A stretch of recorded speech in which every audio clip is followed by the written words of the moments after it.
Tired of fumbling with complicated Wi-Fi passwords? Connecting to Wi-Fi is about to get a whole lot easier. Today, I will show you how to scan a Wi-Fi QR code on your Android device. First, unlock your Android phone and go to your Settings app. This is usually found on your home screen or in the app drawer. Once you're in Settings, look for Connections or Network and Internet. The exact wording may vary slightly depending on your Android version. Tap on it. Next, select Wi-Fi.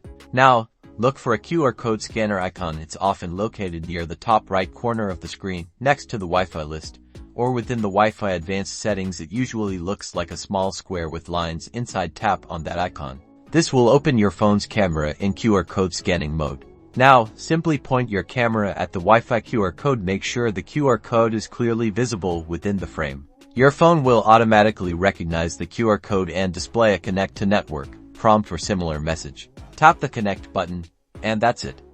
Your Android phone will automatically connect to the Wi-Fi network. See how easy that was? No more typing in those long and complicated passwords. If you found this video helpful, please give it a like and subscribe for more Android tips and tricks.